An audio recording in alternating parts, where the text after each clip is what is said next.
Hey guys! Hello everyone! Welcome back. Today we're watching G22 at the Pure Gold of PMCon 2025. Let's go! Wait, I just want to share a story. Listen. Okay. I watched their vlog from P-Popcon. Yeah. What? Vlog nila. Yeah? I watched. But I found out they actually had technical difficulties before their concert, their mga ano yun, 3 days. Okay. Mismo dyan. Dito. Yeah, they were struggling with their in-ears. The sound kept disappearing. Okay. Long story short, they had a really hard time and got super stressed. When the concert finally came, ito na nga yun, the tech issues were really bad. Ganun pa yan yun. Okay. AJ and Alfea ended up crying backstage. Oo. Kasi nga because nga dahil doon, they couldn't hear themselves properly. So, yeah, let's go ahead and watch it. Sige, excited na ako. Bigyan mo.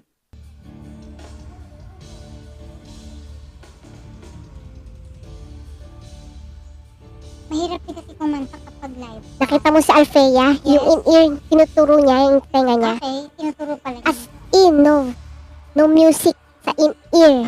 Paano nangyari? Yeah. Ay, sinabi mo nga pala nagkaroon niya pala ng issue. Buti nakakapag-perform pa sila. Professional din pa. Pero yung video na yan, di ko pa napapanood yan. Pero talagang nakikita ko naman na full of energy si Alfea. Yeah. Isa pa, yung hair makes her stand out. Yeah. I noticed her immediately. Kasi nga dun sa buhok. Orange? Yeah. Lahat sila. I think naman din, oo. Lahat sila may technical issues talaga. Lahat sila. Pero live vocals, di ba? Yeah, oo. Live vocals. Yeah.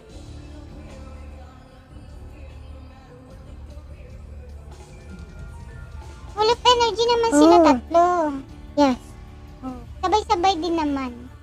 Buti na lang kabisado nila at praktisado sila sa moves nila na yan. Sabay-sabay sila gumalaw. Look at Jazz. Yeah. Ay, inaayos nga niya yung in-ear. Buti may mic pa rin sila. And nga, AJ is rapping so fast.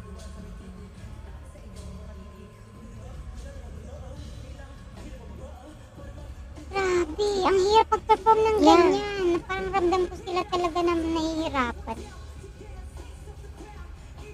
And sabi ni AJ sa vlog niya, 3 days na sila nag-struggle. And hindi niya alam sa tunay na concert na magkakaganon. Pero alam niya. Si napaka-sexy ni Jazz. Yeah.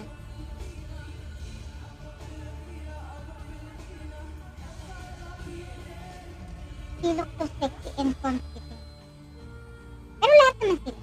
Pero nakita ko lang si Jazz kasi ang liit ang bewang.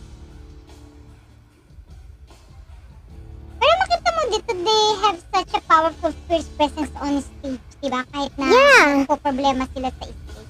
Yung energy. And AJ face, you can really see the fairness. Diba? Ito choreographer nila. Sino? Ito. I see you. That girl. Yeah, the dancer. Yeah. Magaling siya. 18, I think, 18. I think, 18. This one. Astig. Ayan no. Si Jazz. Yeah. That's like belting. She's hitting those high notes naman for real. Kahit na may struggle, kudos pa rin naman sa kanila. Ayan sige magtatalk muna. Yeah. And, ayan, G22 absolutely killed at the Pure Gold of PMCon 25. Alfea's energy stood out. AJ's rap was so fast. Jazz was stunning with her charisma. The live vocals, the dancer, the stage present, everything was on point.